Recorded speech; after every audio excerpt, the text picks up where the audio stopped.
चली हनी साथ करम हो गइल हो भगवान। तो अरे बाबूजी हमके मुआ दो तार लइका हो कला के पैदा ना रे दादा। अरे बाबूजी तार बतिया सही सही हो गइल हो बाबूजी। घरवा में से बाबूजी से बाबूजी घरवा में से है तेरी गईला। ते हमारे के मत छू तोर एकदम पूरा ते चरित्र तो खराब बाटे बहुत गंदा बड़े ते पूरा खत्म। कहे नहीं बाबूजी के तुरंत बनवा दे तक आवाज ही तुरंत हिला के लेके छोड़ पनिए ससुर ना घर था समझम लिखत के। अरे बाबा कैसन कैसन मिस्त्री लिया गलो यहाँ के पानी धरते ना। हां चला रे चलाई कहां धरता पी लो घोचर लो छोड़ देले का छोड़ देला पूरा धरता हिलत है पूरा नरिया नरिया कह अरे साला का कौन तोड़ देले मुंह रे का वो टूटले रहला पुरनका लगे जेबे ना नाव का तो हो डेरवा पानी का छोड़ बेटा। हां गढ़वा में कहां पी ले मगर हमार नाक कट जाए गांव में तो इना सबूर होई का कहत हो बात हमरा समझ में नहीं समझ जाइबा बेटा समझ जाइबा जहिया हमारी इज्जत चल जाए ना तहिया सार तो बड़ा सा से का बुझाता साफ साफ बोलत कहे नहीं खाइया के बाकी माने के तोरा टेंशन भइल बावे। हां भाई का बात बताइबो। अच्छा चुनरी ताके ले रे डुक डुक के गरीला से का कुछ मेरे हुआ कहत है ना। हां कि 4-5 दिन से आ देखत है तो के ओ दाई कहली त ना ठीक कैला अब पूरा बबलिया घर बाबूजी तू फिर उहे बतिया लग उभार दिहला मन मेहरवा बस करत हवा हमरा सर कहीं शक करत है। हां सर कहीं की का करी ना शक करी त रोज रोज बतियावत है के। अरे तू बात ना समझला मैं का तू बोले बात में फालतू फालतू हो खालसा कि हाई करता है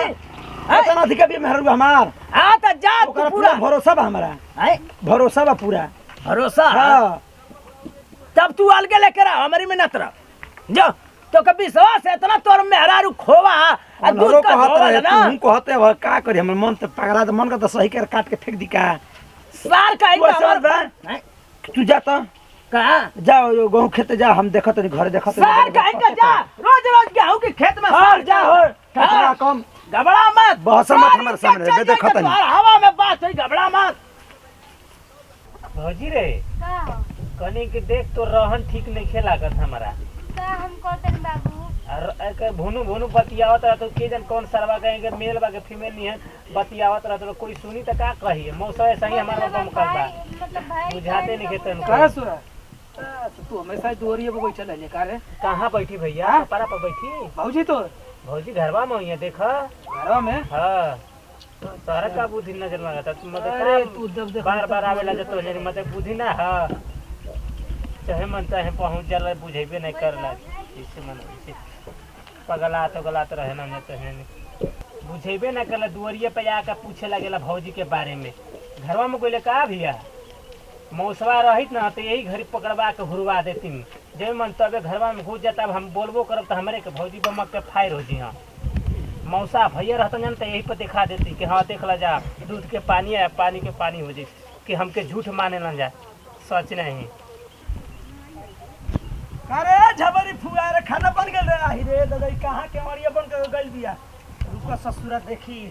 हवा किना ह घरवा का करती अगर समझदारी आज एकर पकड़ा गेले बाद मुहा दे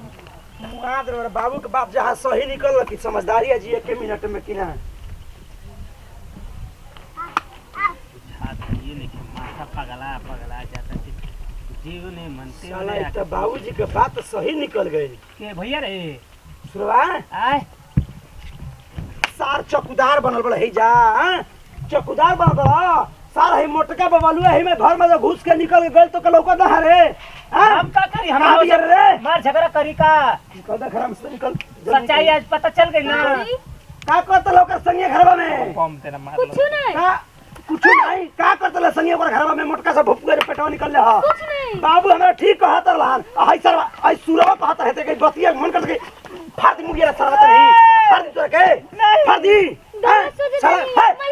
हमारा का माफ सिखाओ ठीक बना तोरा का तो हम बहुत विश्वास कइले रही रे तो का बहुत जानत मानता रही है मगर ते पूरा दाग लगा दिहले बाबूजी के बात सही निकल गई ए भोपू है अथी बन रे अरे साला चौकीदार बन रे का करत ले घर में रे का करत ले रे। अच्छा रुका पहले सुना अपन बोल रे अपन मेहरारू को सहकौले बड़ा और चाप दे कहे मोरे पटवा हिला कहे मुआ दे बड़ा अब घर में 1 मिनट ना रहबे ते उ जवान रोज 1 मिनट ना रहबे एकदम घर में सीधा तोरा दरवाजा बंद हो अरे हट रे अब हम का आंखी से देख रहे हैं भगवान हे धरती मैया अरे माई अरे मार दे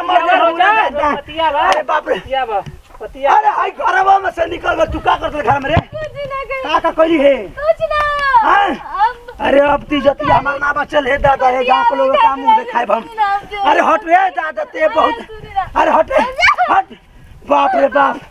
अरे भगवान मर्जी का मुड़िया लगा के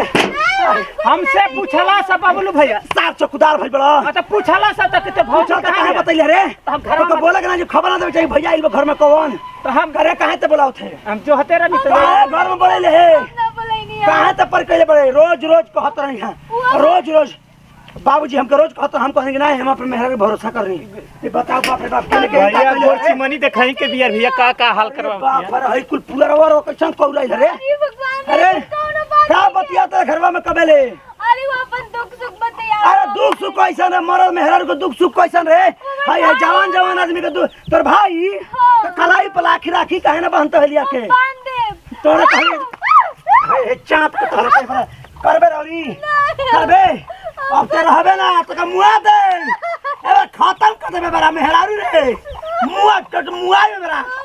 तोरा का न मन बे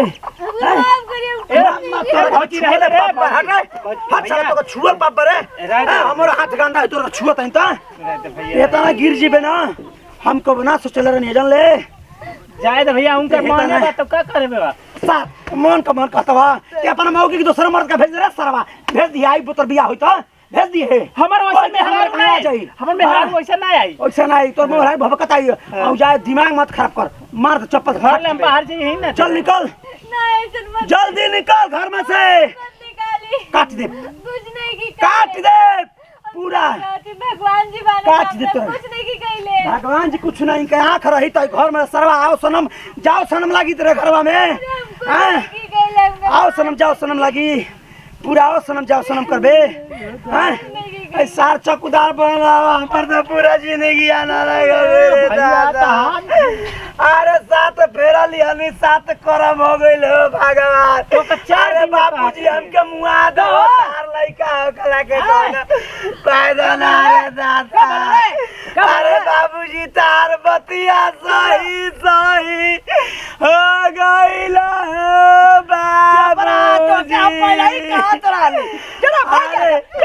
बाबूजी घरवा में से बाबूजी से बाबूजी घरवा में से है तेरी गईला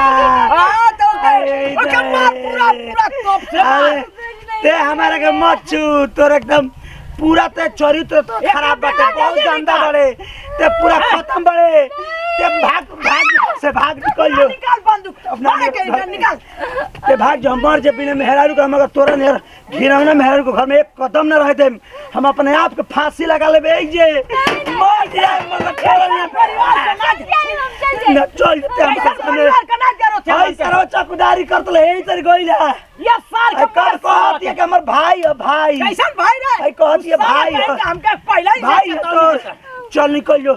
निकल भाग से भाग यहाँ से हरामी कहीं का बाबूजी अब एकदम अब कब भी आना करो जिंदगी में